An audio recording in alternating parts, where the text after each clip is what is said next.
¿Qué te da ansiedad? Los exámenes y los trabajos grupales, a veces las exposiciones también. La inseguridad ciudadana. Cuando no cumplo con lo que me propongo. Dentro de la carrera, lo que me da ansiedad más que nada es una semana antes del examen o de un examen importante, el tratar de terminar todos los temas que no has podido terminar, eso da ansiedad bastante.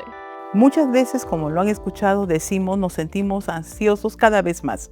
Bien, eso a veces puede ocurrir hoy con todo el contexto que vivimos, el estar súper conectados, buscar ser competitivos, resulta que nos estamos volviendo un poquito más ansiosos. Sin embargo, la ansiedad es un estado emocional que puede llevarnos a no ser funcional.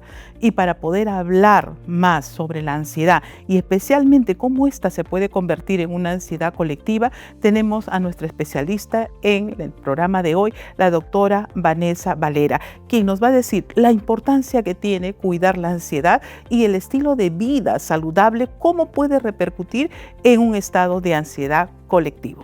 Soy Dani Araujo, bienvenidos a Cayetanamente.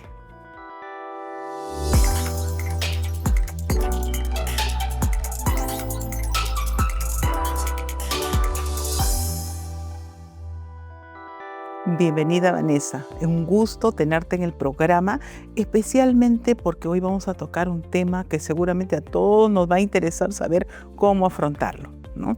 Cuando hablamos de ansiedad, generalmente las personas decimos, me siento ansiosa, ¿no? Y a veces no lo declaramos o lo definimos claramente, ¿no?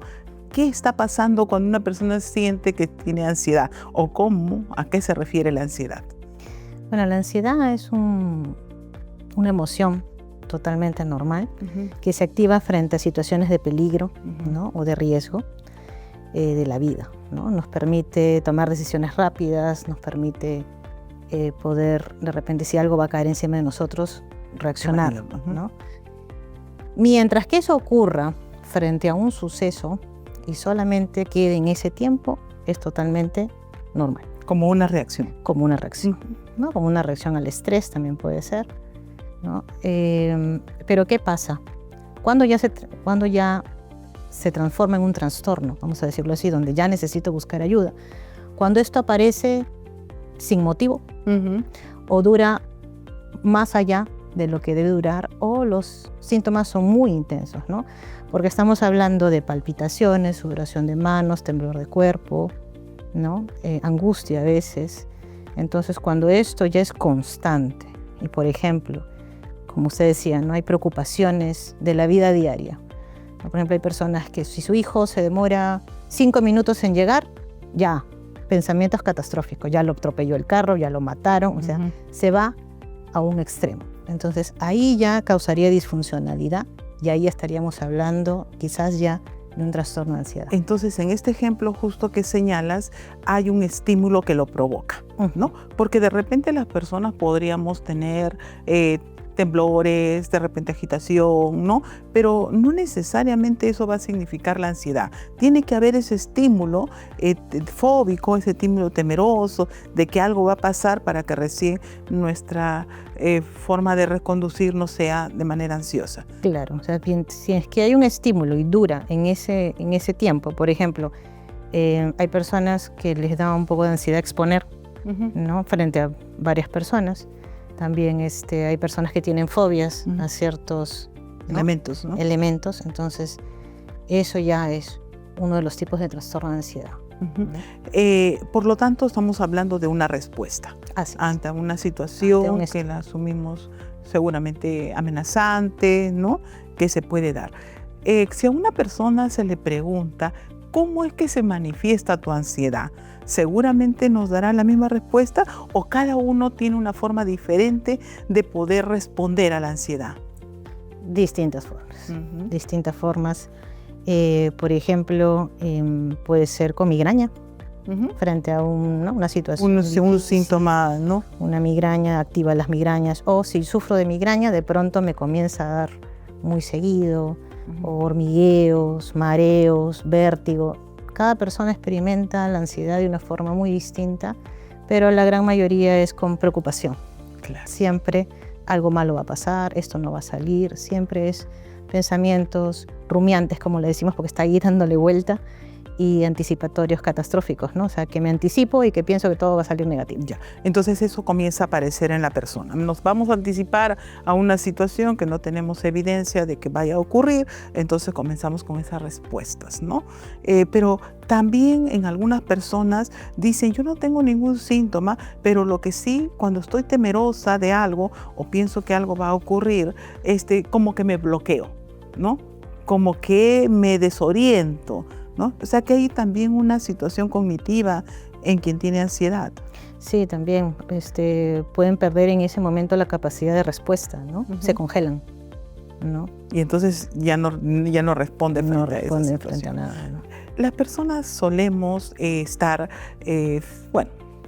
frente a las circunstancias, y hoy más tenemos una serie de estímulos que nos podrían dar temor, ¿no? Sí, sí. Entonces podríamos estar hablando de una situación amenazante constante, ¿no? Sí.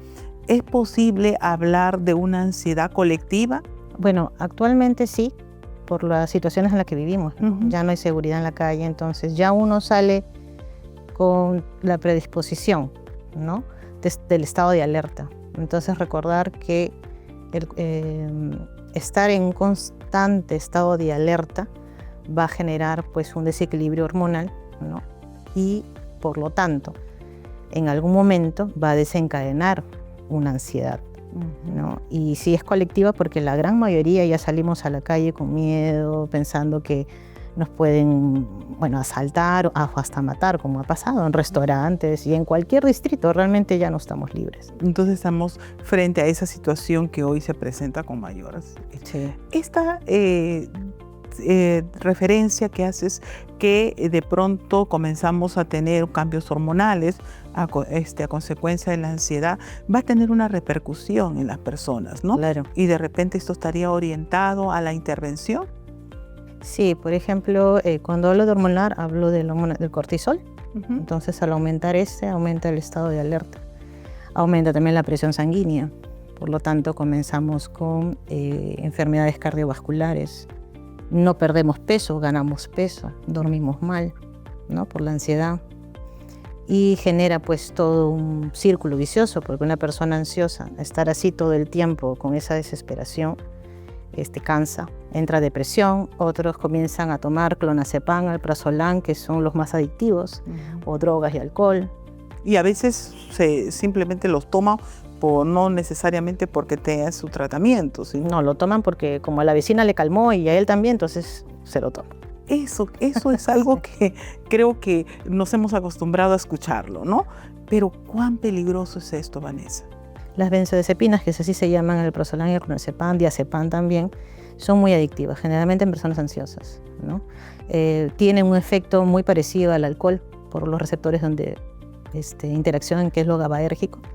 Entonces, al final queda una adicción, ¿no? Y es difícil, pero no imposible, ir poco a poco sacándolos, ¿no? Hay uno que otro casito medio difícil, pero la gran mayoría comenzamos a bajar esa adicción. Pero sí, si es adicto a las benzodiazepinas, totalmente sí tiene que ir a psiquiatría. Ahí no hay psicoterapia sola, ¿no? Ok. Eso nos lleva también a una situación. A veces puede ser que las personas nos sintamos temerosas de circunstancias y comenzamos a evitar esta situación, ¿no? Entonces, una respuesta de la ansiedad también es la evitación, la fuga, de no aceptar o de no comprometernos con algo que nos es amenazante. Claro, por ejemplo, hay personas que tienen, hablando de fobias, ¿no? Fobia a los ascensores, van por la escalera.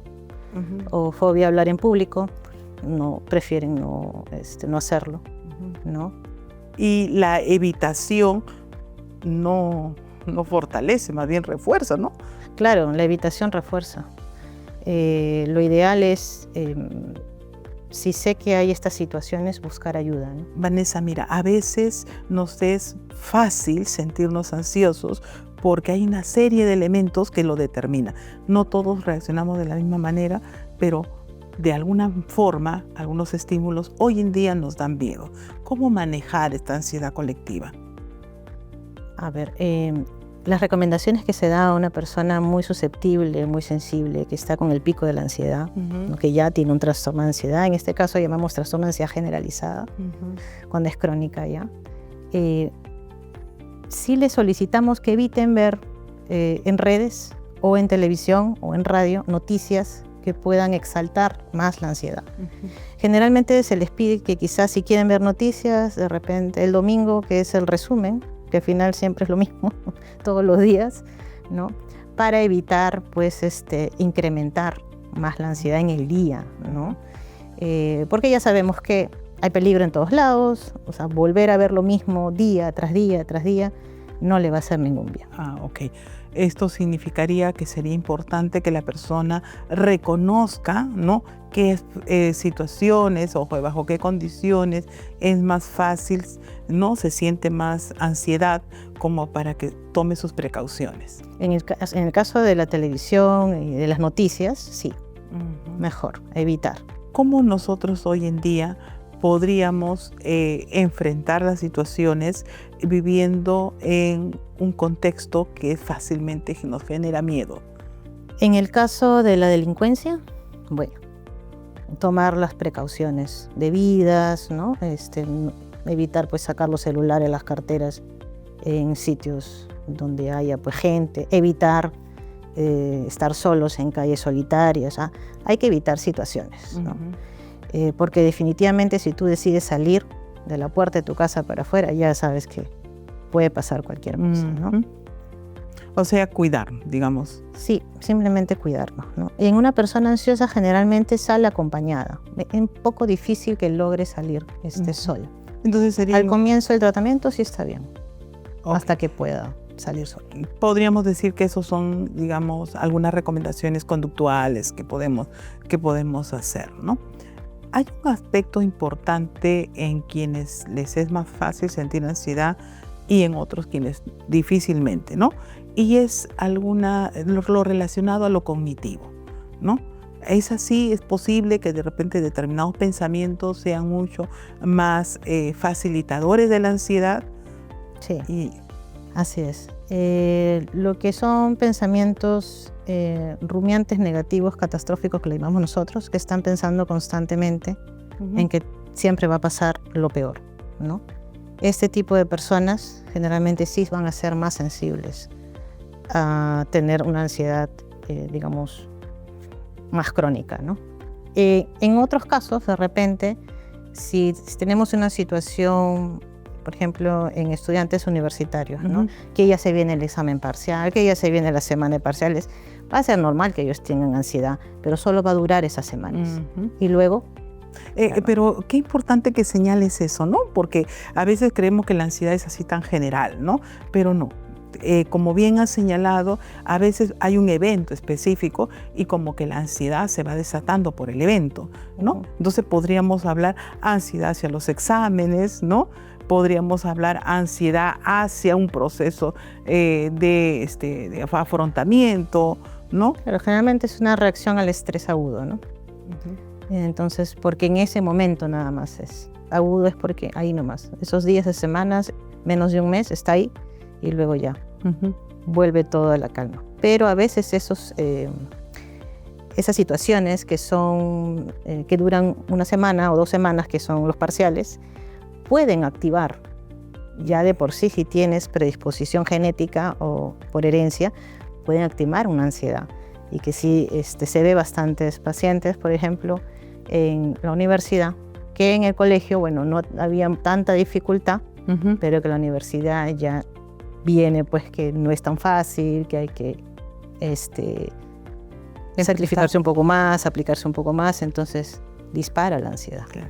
Y como habías hecho referencia, a veces es el miedo. De repente en el colegio no había, pues, estímulos temerosos, ¿no?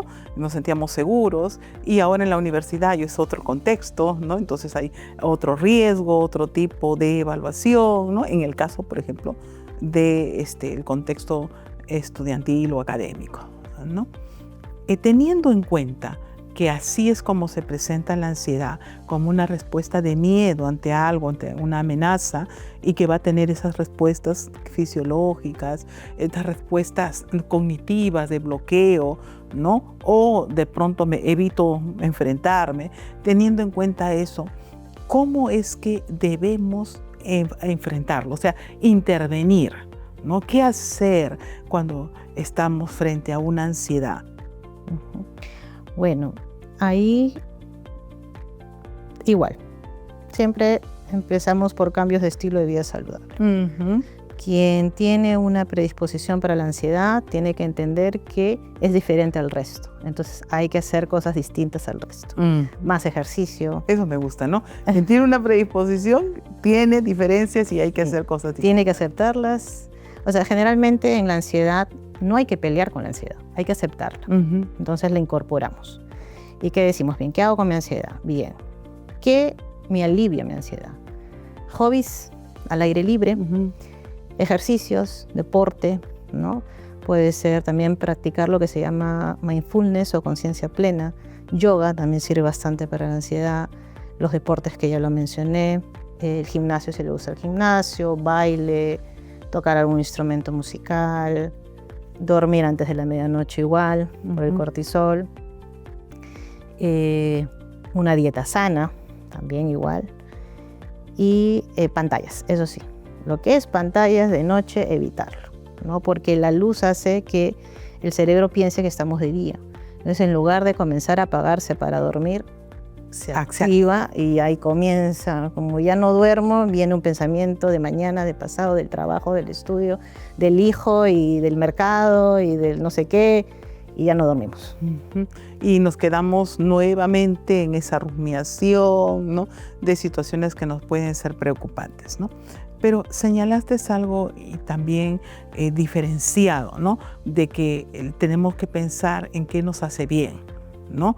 Yo me imagino que si una persona está ansiosa y le recomiendo, mira, tienes que correr, tienes que salir, de repente para esa persona no le funciona, ¿no? Porque su característica es diferente. Entonces, eso que señalas de que qué es lo que hace bien es como darse cuenta de. Sí, siempre le manifiesto a los pacientes que busquen qué hobby o qué ejercicio pueden hacer, porque incluso yoga o ejercicio de estiramiento lo pueden buscar por YouTube y lo hacen en casa. O pueden comprarse su maquinita o sus pesas y hacen su ejercicio en casa.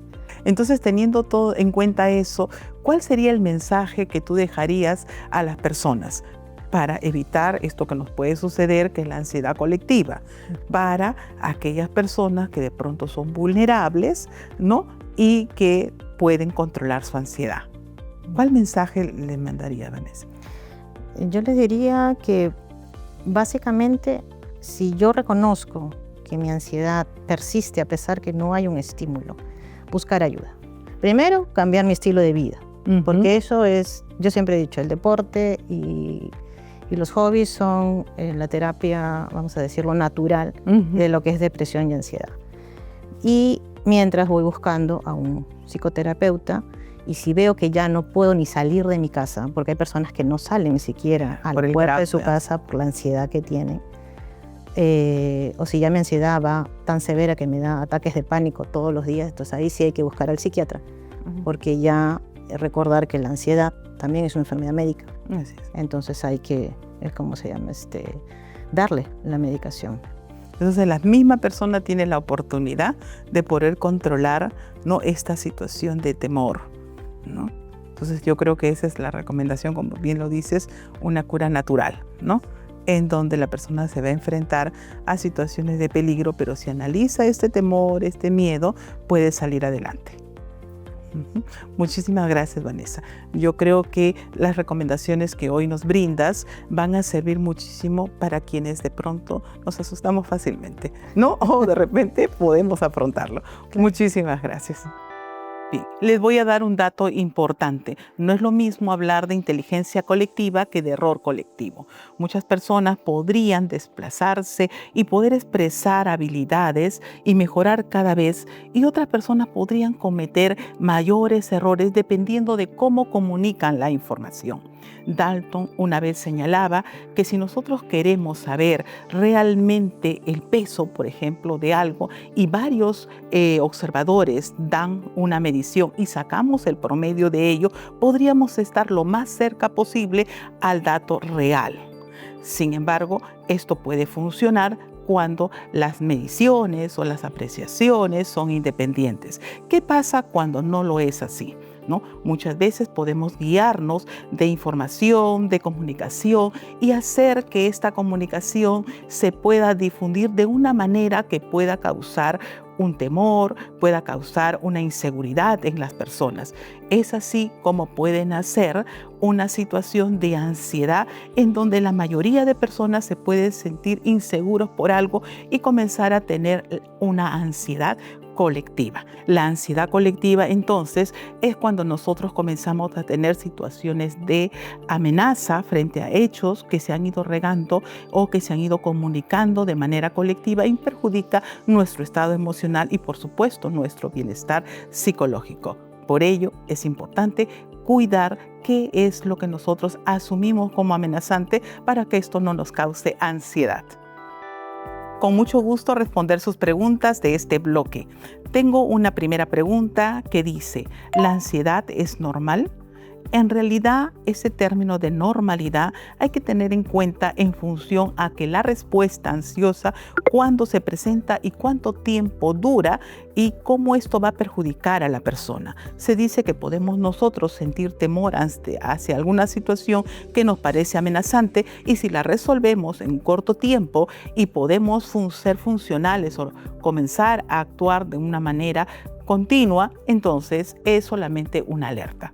Una segunda pregunta de María dice, ¿cómo sé que mi ansiedad necesita tratamiento? Bien, si nosotros reconocemos que tenemos ansiedad y nuestras respuestas se han dado en un tiempo prolongado, estas respuestas no permiten que la persona continúe haciendo una vida cotidiana, bloquea su funcionamiento en las actividades que desarrolla, entonces es ahí donde podemos decir que necesita un apoyo de especialista para poder manejarla. Una siguiente pregunta de Mario dice, ¿el celular puede causar ansiedad?